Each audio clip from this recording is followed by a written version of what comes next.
Welcome to Chris Cook for You Too. You know that a lot of my meals I make them kid friendly. Well, the reason why I do that is because some of my family members don't eat hot stuff, and so I just make them kid friendly. And then if I want to add something extra to give me a little bit of spice, I go ahead and do that.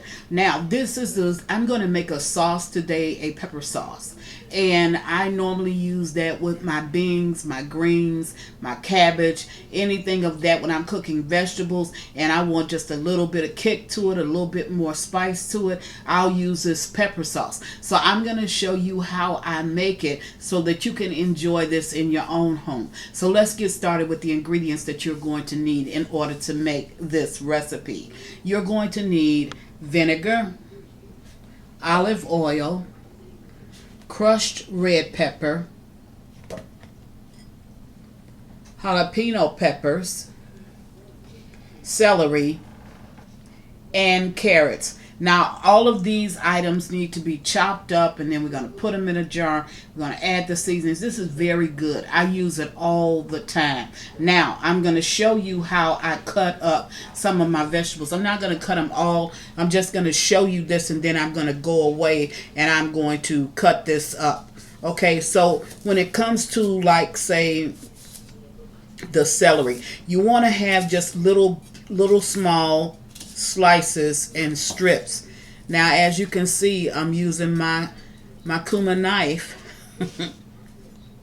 Gotta get used to it, using it in my kitchen, but this is a very good and sharp knife, and I think that if you buy it, you are truly going to enjoy this knife, because I do.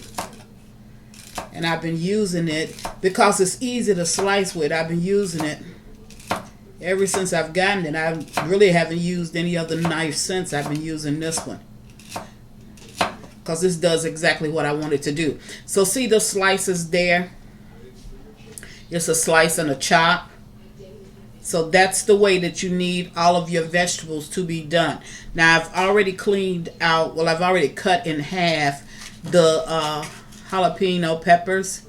So what I'm going to do is I'm just going to go ahead and take out the seeds, because you know, for some of you that don't know, the heat is in the seeds.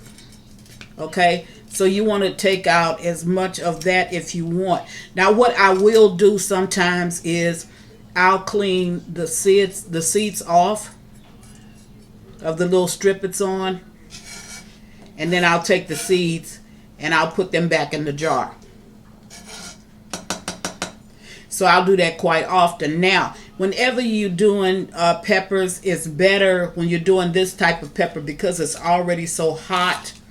It's better if you would use gloves when you're doing it, because if you're not used to doing this and say your eye start to itch, you'll go ahead and stick your hand in your eye and you got this pepper juice on it, and it takes a minute for this pepper juice to really get off. So it's not something that you can just wash your hands one time and then it's off. It's going to take a minute for this to actually get off.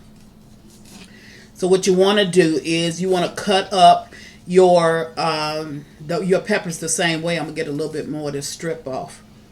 Okay, which I did. And then you want to chop them up the same way. Now, it's better when you're cutting up peppers, whether it be bell peppers, jalapeno peppers, doesn't matter what type of pepper, it's better to cut it from the inside, which is exactly what I'm doing. Because you have that waxy side on the other side of your peppers, you can very easily slip your hand up underneath that knife and you can cut your hand. So you see those little juices that are on the knife? Those little juices have a whole lot of heat in it.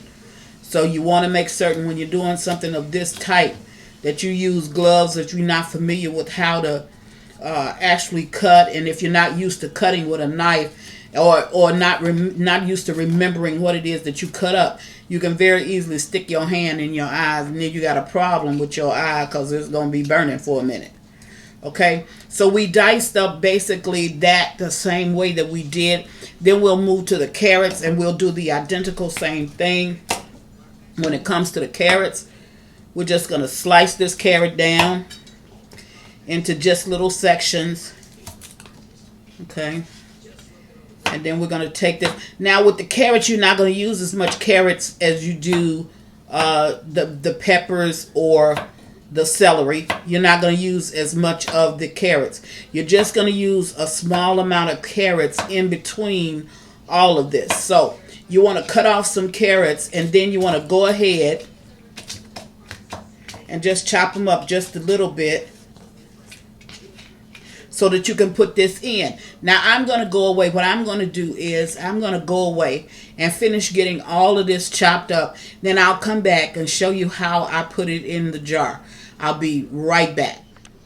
Okay, now we're back, so I'm going to go ahead and put this together real fast. But I just want to show you something for a 16-ounce jar. This is a 16-ounce jar. I just took it out of my refrigerator, and I use my old jars. The only thing I do is once the product is gone, then I go ahead and wash them out because I know it's something that I'm going to want to make in this, and normally it's this pepper sauce. So this is a 16-ounce jar. Now for a 16-ounce jar, you're going to need a half a carrot. You actually need 3 jalapenos, but I only had 1 left. And you're going to need 3 stalks of celery. That's for a 16-ounce jar. Now today I'm using a 6-ounce jar, okay, because that was the only jar that I had in my house. So I'm going to go ahead and I'm going to get started with this. First thing you want to do is to put some of your pepper in the bottom. Now when I post the recipe, I'm going to post it for a 16-ounce jar, okay? I'm not going to post it for the jar that I'm using. So you want to put a little bit of pepper in the bottom. Then you want to go ahead and you want to put in celery first. Okay, and once you get in some celery, then you want to go ahead and put in some pepper. You want to put in some carrots, and it's just a small amount of carrots here anyway because you only have like 2 tablespoons full. And then you want to put in some of the seeds that you had left over from the pepper. Now you want to continue to repeat that process until you get everything in the jar. Now I'm going to be making I'm going to make this jar, then I'm going to see what jar I have where I can possibly make a little bit more. And if I do, it may mean that I have to take this these pickles out of this jar and put the pickles in a different jar and then use this, because you want to use a glass jar when you're making this. Now, you can also leave this on your counter, which is what I do all the time. You do not have to refrigerate it. You can just leave it on your counter, okay? Now, I have kept it up to 3 weeks just being out on my counter. You can refrigerate it if you want to, because if you do refrigerate it, you'll notice that it'll keep a little bit of a fresher look to it and a lot longer. Now, I'm going to take these to start my next jar, and I'm going to go ahead and finish this one up. Okay, now you want to put in the rest of your pepper flakes. Once you get that in, you want to do 3 parts of vinegar.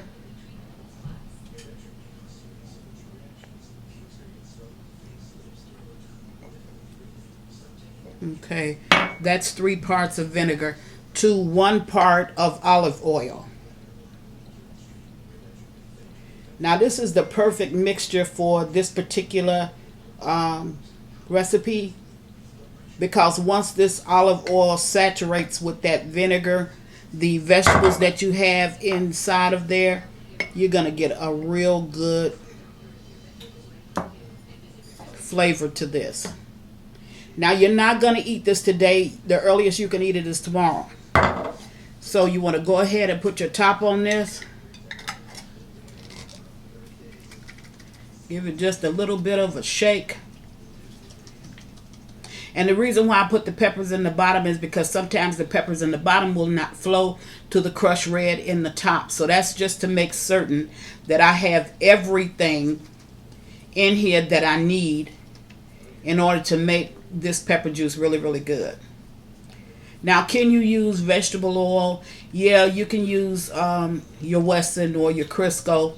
But I just found that the olive oil has a lighter taste to it. Okay, let me see if I can get just a little bit more over in this jar. This normally don't stay in my house that long, I mean, we will eat this up. For those of us that like peppers, we will eat this up real fast. Okay. Just a little bit of the carrots back over in there. Okay. Put my top back on it.